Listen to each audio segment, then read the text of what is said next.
So I work with an organization called the Center for Crop Diversification.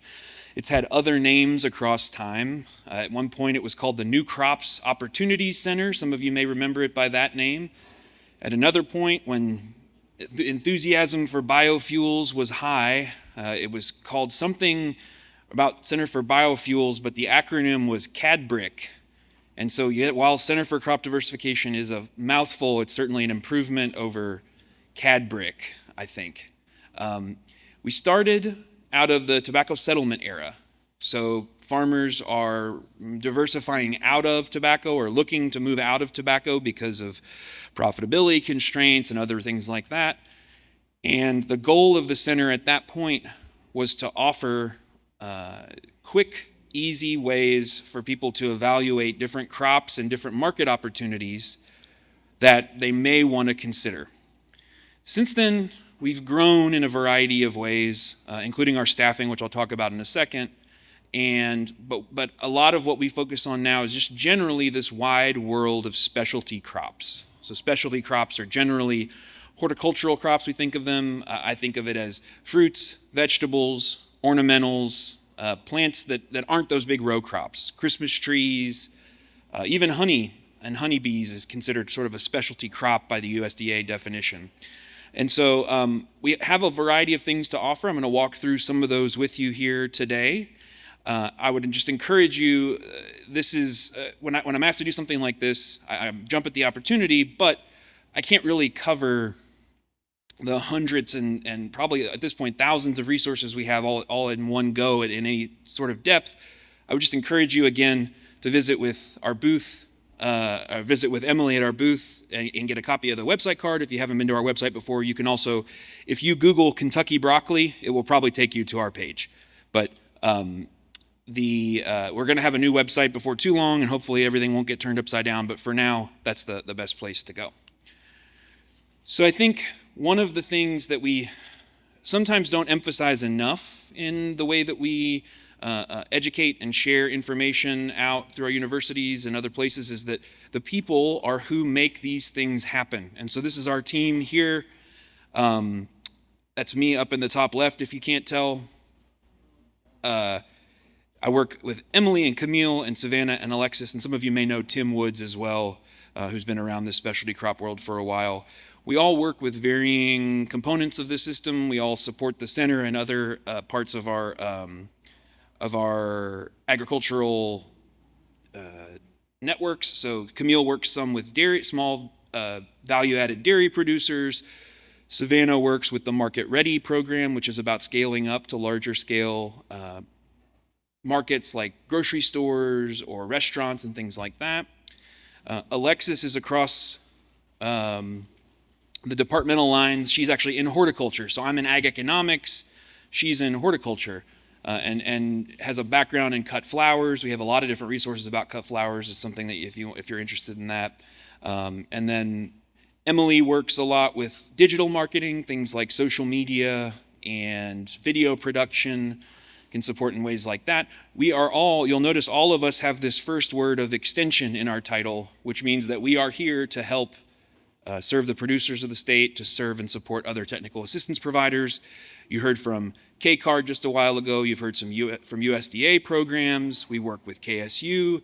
We work with Community Farm Alliance, Kentucky Horticulture Council. We're part of this network of supporting.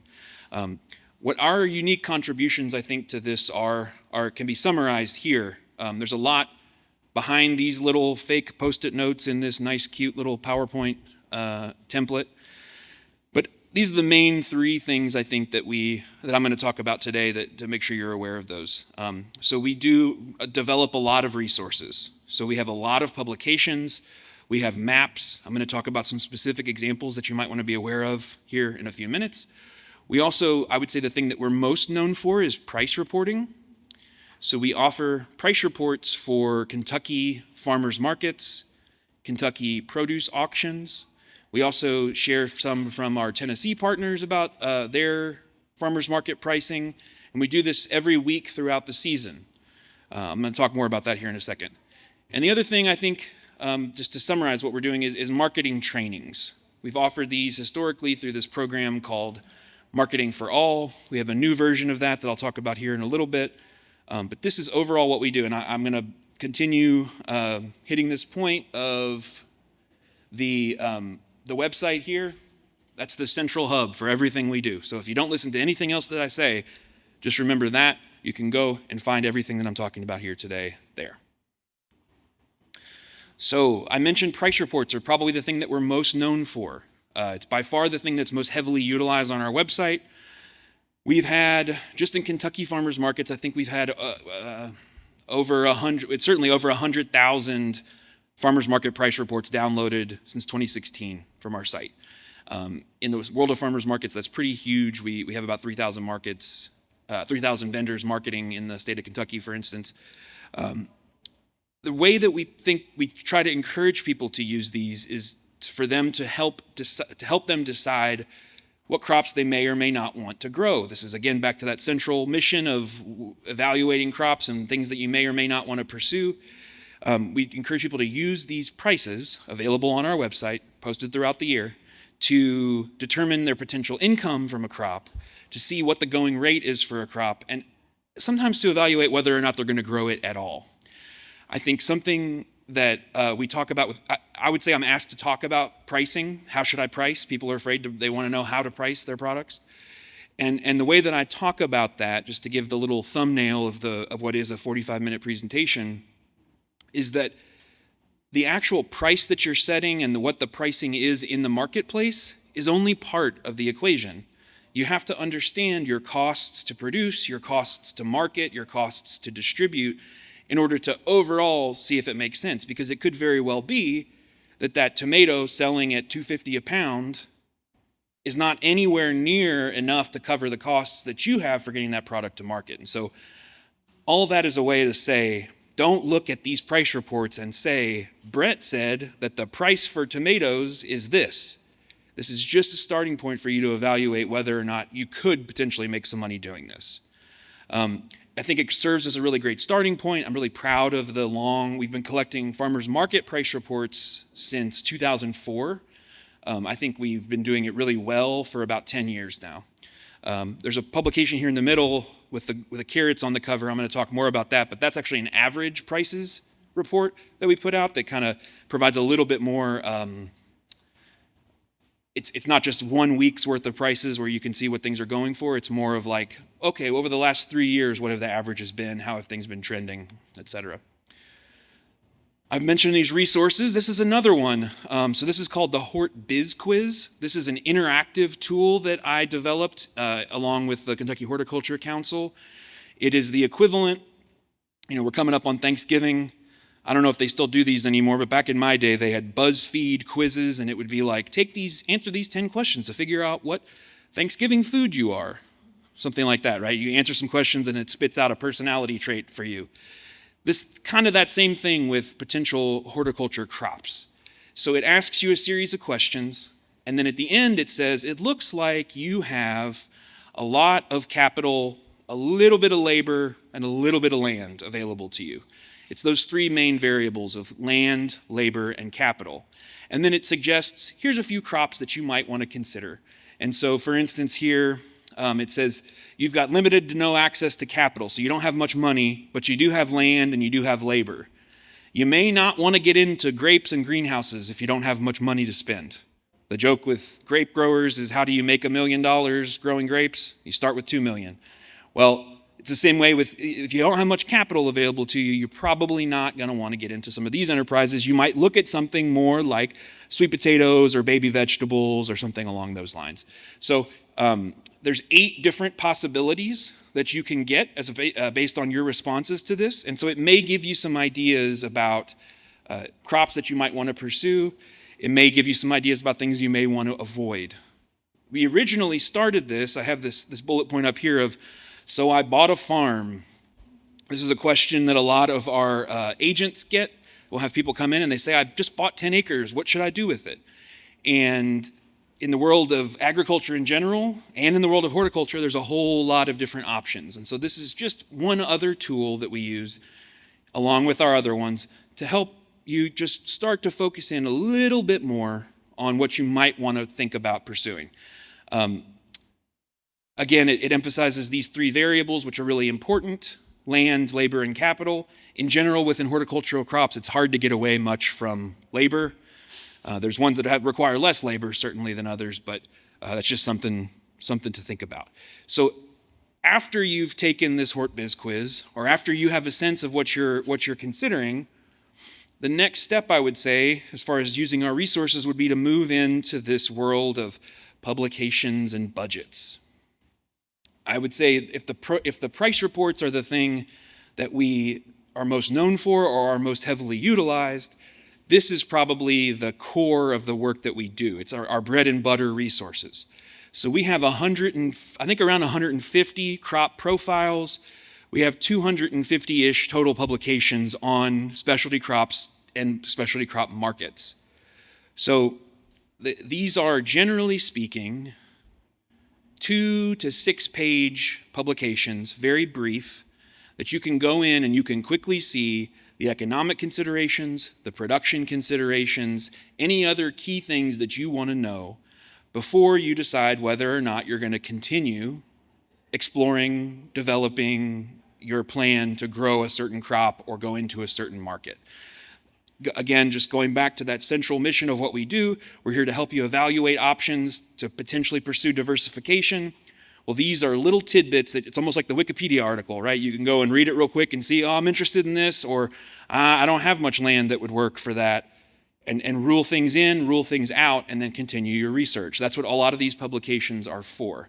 And so in combination with the HortBiz quiz, again, we're just trying to take the wide world of, if you ever start thinking about horticulture, the number of crops, the number of different plants with different requirements and different markets is pretty immense. And it's cool, it's exciting because it never gets boring, but it can be overwhelming. And so what we're trying to do, again, is siphon you in a little bit more. Okay, well, we're going to rule things in, rule things out.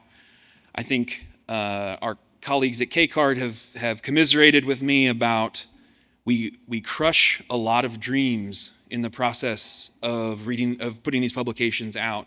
But a lot of times we're crushing them at that stage so that they don't turn into nightmares later. Oh, that area floods and I just put in $2,000 worth of apple trees. Well, that is a nightmare. That was a dream, started as a dream and turned into a nightmare. So sometimes that's what we're in the business of doing, but these publications can be helpful in that pursuit.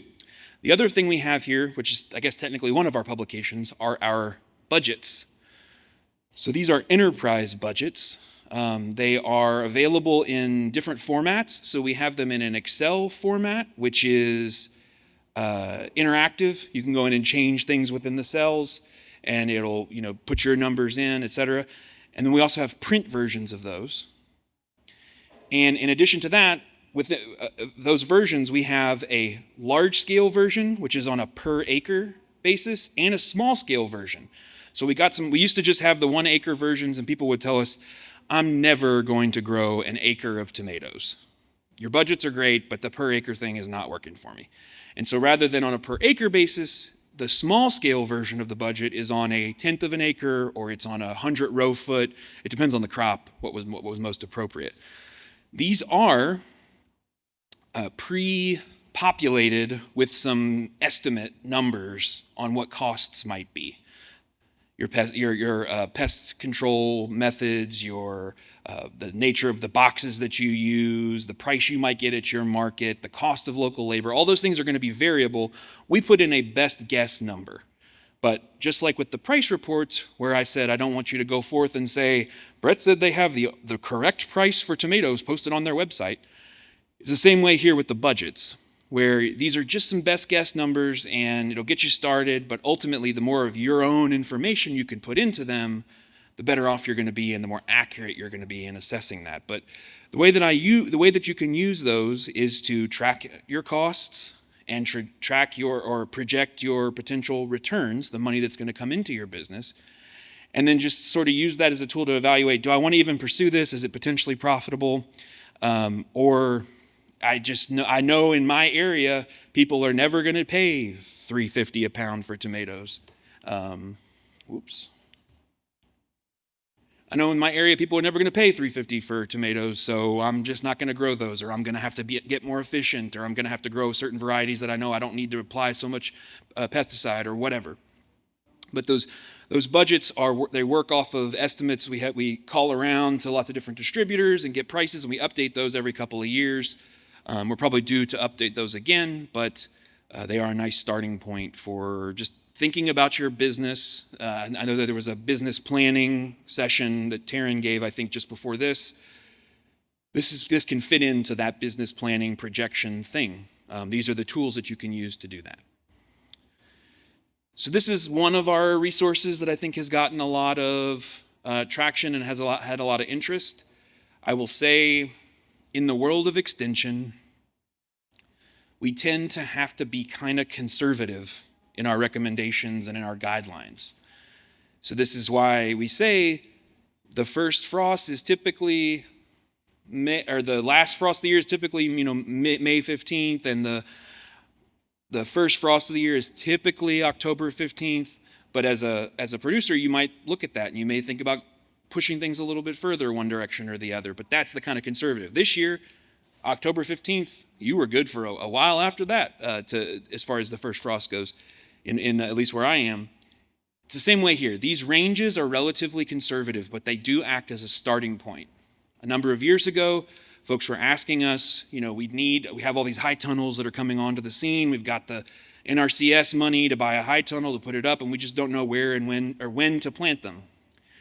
And I tried for as long as I can to say, there's microclimates, there's a lot of variability, it's kind of hard to give hard and fast planting dates for this sort of thing, and that only lasts for so long before you have to kind of throw in the towel and say, okay, we're going to come out with something.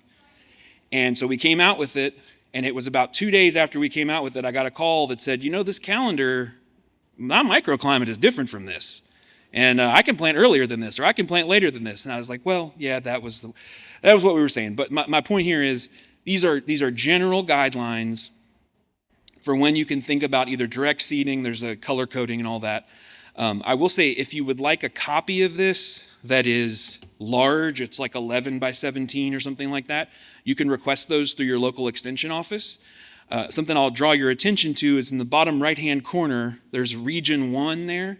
So we have 3 slightly different versions of this map. Region 1, Region 2, Region 3. So when you go to request it, you just want to make sure that you're getting one for your region that you're in. These are available on the website. You can download them for free anytime. But as far as if you want a paper copy, requesting it through your extension office is the best bet. We cannot keep them in at conferences. They go pretty quick. So, all right. Anybody have any questions so far? Okay, no problem. I'll just take that as me being extremely clear in what I'm saying and not that you're bored out of your minds by what I'm saying. So I mentioned that we have the price reports that we collect throughout the year. And so for a long time, we were just collecting them. We'd put them out in the year, and then we'd say, wow, that was awesome. That was great. Well, probably about 9 years ago, I decided to go ahead and let's pull these prices together and come up with some average reports that give us a little bit longer picture of the data. It gives us some things that we can use to track trends or to see how things are developing across time. And so we now have had, 3 or 4 sequential versions of each of these. They are reports that you can go in and see what the average has been across that whole 3-year period. I believe on the farmer's market, at least, you can see what the average was per year. You can also see, let me go back real quick to so these charts up here on the right-hand side, I know you can't really see what they represent, but there are those for all of the crops. This is from the produce auction report. You can kind of see, in that case, how much supply was there and how the price was affected by how much was there. There's just price graphs in the farmer's market because we can't really track volume as well in farmers markets. And then there's these tables which show you, again, 21, 22, and 23 average prices for the whole season for like 18 or 20 different crops. So we put those out. Those are available on our website. You can also request a paper version through your local extension office, and they will be able to print those out for you. We usually try to put these out at the end of the year, beginning of the end of the calendar year, beginning of the next calendar year. So there'll be a new one of the farmers market one at least here, hopefully by January. We'll see. We're getting ready to launch a new website, and everything's kind of chaotic at the moment. This is another resource that our team did the technical development on. So this is a very simple cover crop calculator. And so the way that it works is you go in and you select the little drop-down menu. You just select which of the crops you're going to use. I think there's like 6 or 8 maybe in there. You know, it's your winter wheat or your winter rye or your whatever. And then you put in your square foot area of bed, and then it will calculate a little seeding rate for you. I mentioned that this was or that we collaborate very often with different organizations. So this was a collaboration with the Kentucky Horticulture Council and I believe the Organic Association of Kentucky. And it's, again, just like our budgets, it's a reaction to, okay, a lot of this stuff is kind of on a per acre basis, or it's a little bit technical, or it's whatever. This is much more for a small scale kind of situation where you're thinking about a square foot area, right? If you're doing per acre, you can get seeding rates for that. But this is just trying to work based off of recommended rates from the USDA and give you a relatively straightforward result. So we do have a newsletter that we send out every month. If you're not currently subscribed, you should be able to hit the QR code with your phone and sign up through the online form. We just sent one out yesterday, and as an example, it included things about Kentucky Christmas trees, a little bit of a weather update in collaboration with our meteorologist. We also have, when new publications come out, we do that. When we share information about conferences and other events and trainings that are coming up, it will come to your email once per month. Other than that, we will not spam you with anything. So if you're interested in that, you can sign up, and you can also leave at any time if you decide it's not for you. We've been doing the newsletter, I don't know, 10, 15 years probably, and I think it's a good way to find out about things that you might otherwise not see if just randomly pops up, if it doesn't randomly pop up on your Facebook feed or your Instagram feed or whatever. And we're promoting things not just from our organization here, but also from other organizations as well. So I mentioned the marketing training as one of the things that we do. We've had this program called Marketing for All, which is now in its 3rd version.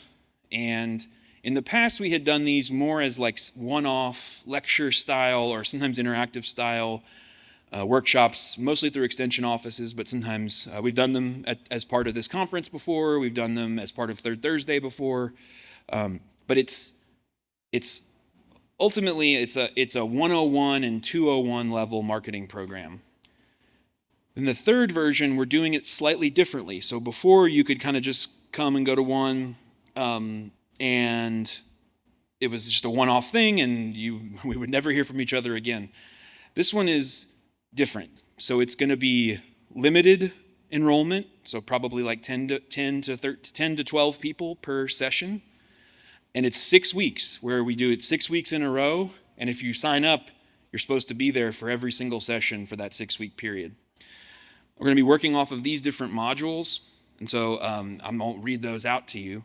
But I will say, so we've got one scheduled in like the Shelby County area. It's kind of a tri-county, 3 or 4 county area that we're covering there. But this spring is the rollout of this. We're going to be doing this from 2025 through 2027. I mention this because if you have a group or you're part of a group where you think there's a core of, in that single county or multi-county area, 10 to 12 people who would like to commit to doing something like this, we are looking for sites to host these, and we can get in contact with more information. But there will be like a central binder where you're collecting all the information across time. There's homework for each module, a little bit of homework, nothing too crazy. And it'll be much more interactive. There will be 2 teachers for 10-ish students, 10-ish participants. So it'll be a lot more hands-on time, chances to ask questions and think a little bit deeper and go a little deeper on your branding, also with other people in the room. So if you're interested in that, you can feel free to stop by and see Emily at the table out there, and she can take your information and make sure that we explore what that might look like. But we've had close to 700 people have gone through the Marketing for All previous versions, and something like 97% say that they would recommend it to someone else, and a similar number say that they found at least something that they would be able to integrate into their business from the session. So I think there is value in this program, and we're excited to try to take it in a different direction and do something a little bit differently. Part of this too will be, and I'll just go ahead and mention, we do have a YouTube channel, we have a Facebook, and we have Instagram. I realized saying we have a Facebook made me sound old, which maybe that's because I am, but every one of those, it's CCD UKY. That's the handle for each of our pages. Our YouTube channel has, I think, like 150 videos, and I would say a good number of those are just short little informational videos about some topic related to marketing or production or whatever. We also post shorts on there if you want to give us a follow. There's some really cool videos called Producer Voices that my colleague Emily worked on, where she went and interviewed a producer about a topic and kind of got their perspective. So one of them was called Making Time for Marketing, something that we hear a lot. I don't have time for marketing. I'm doing X, Y, Z, all these other things. I don't have time for marketing. So asking a real producer who does a good job with marketing, how is it that you make time for doing that? And surprise, surprise, it's difficult and it's intentional, and there's lots of tips in there from that. If you're thinking about maybe doing an on-farm store, there's 3 different perspectives on on-farm stores. One that's like really nice. It's almost like a independent Cracker Barrel or something, like a really polished, nice, put-together store with full grocery. There's one that's kind of in the middle, which has some fresh stuff and a lot of value added. And then there's one that's really a really simple minimalist approach, all of which are really successful. The minimalist one is like you come and you leave money in the box and self-serve, and it's just not even a standalone thing. Again, those are called Producer Voices. They're on our YouTube channel. I've mentioned that also at this point because a lot of our Marketing for All material from the earlier modules either has been or will continue to be converted into video, where you can go and watch our talk about visual merchandising, how to set up your farmer's market booth to make it look really nice, or if you're interested in accepting more than cash, here's some things you might want to think about, whether that be taking credit cards or whether that be EBT or something like that. So the video content is something we've put a lot of energy into, starting probably in 2017, 2018, and it's really grown as we've added more folks to be able to do that kind of stuff. So next year, we'll be celebrating our 25th anniversary.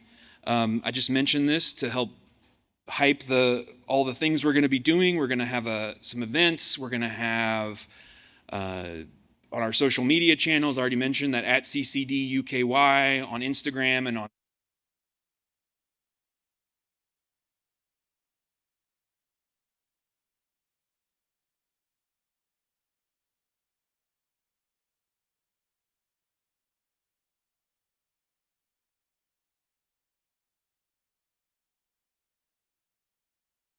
where we came from, but also giving you updates and maybe showing you some new resources that you haven't seen before.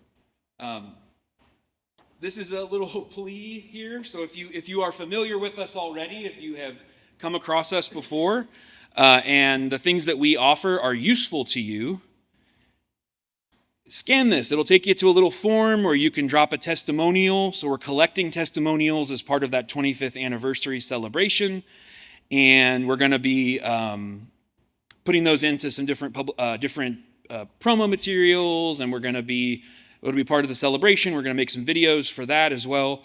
So if you are interested in that, that would be awesome. So I think I have plenty of time if anybody has questions or anything like that. I'll plug scan that and say this was the most amazing transformational talk you've ever seen in your life, or be honest, either way. Yeah, does anybody have any questions or comments, thoughts? Yes?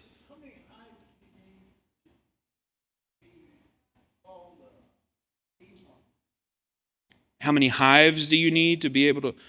Well, I don't know. I don't know that there's anybody necessarily gatekeeping that. I think a lot of it might be more about whether you'll be able to produce enough honey to sell. I think there are, there are some requirements. Taryn, is there still like $1,000 number for like? Yeah, there's a lot of like programs where in order to be qualified as a sort of like a commercial producer, you need to have $1,000 worth of demonstrable income in order, is that yeah, that you can prove that you have some money coming in. Because what they don't want is me, the backyard beekeeper, coming along and taking some grant away that could be helping somebody who's commercial or who's trying to kind of, increase their economic profitability. And so I don't know that there's a number of hives, but there are some income requirement levels that might come into. Sure.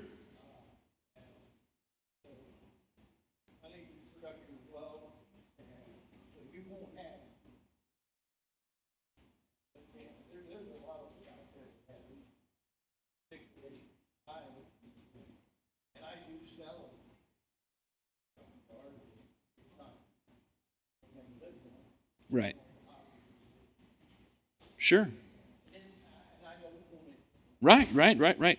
No, we work with a lot of folks who are in that situation where they're kind of like, I might want to sell some, generate a little bit of income. I'm not looking to go full time. We also have folks who are, I'm really looking to transition away from all foreign income and try to go at it just selling what I'm growing. And so I think a lot of our resources fit both of those groups. It's not like you have to be some hardcore, $500,000 a year revenue farm in order for any of this to make sense. It's really, a lot of our stuff is tailored to small scale agriculture in Kentucky, both at the commercial and non-commercial levels. So, yeah.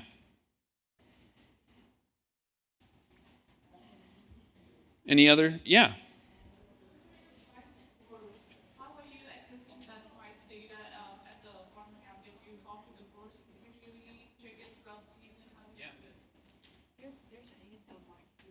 Oh, it's okay.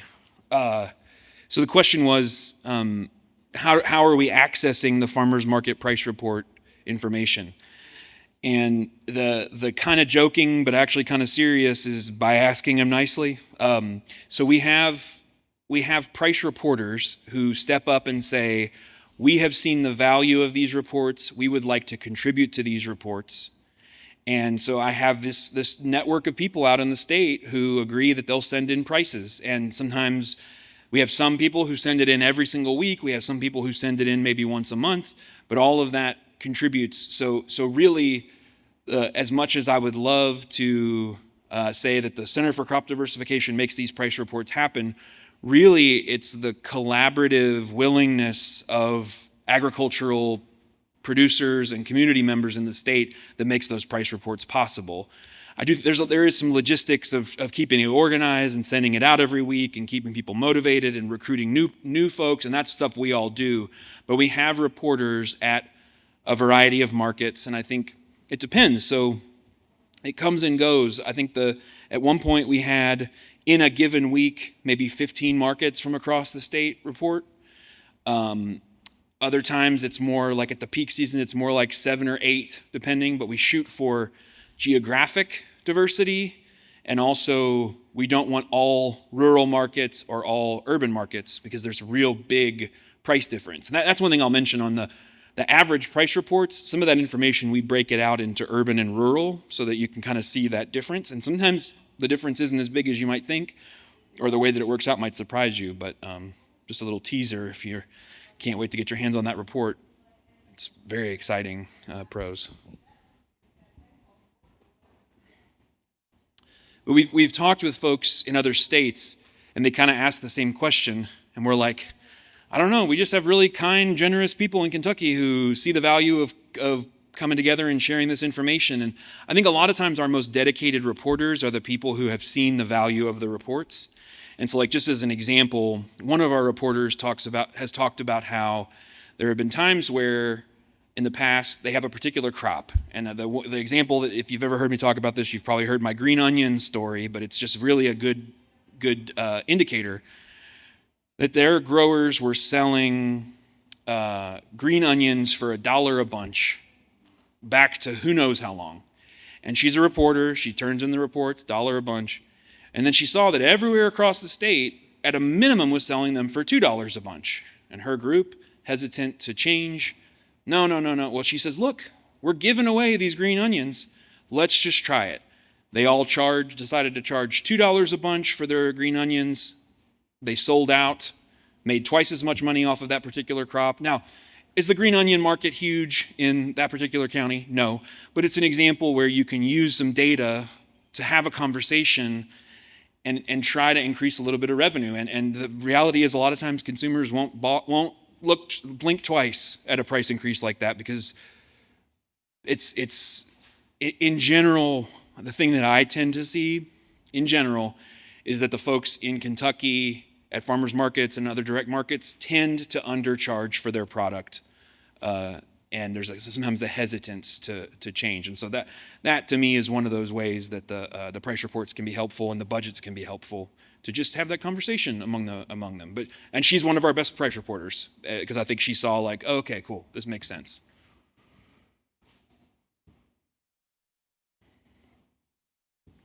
Any other questions or comments? I'll just put one more plug in. We have a table. It's pretty much right across the little breezeway hallway here, where my colleague Emily has a nice pop-up stand, and some of these, as well as these big publication stands where you can take as many of those publications as you want. We'd be happy to chat with you over there. And yeah, thank you very much for your attention and for being here.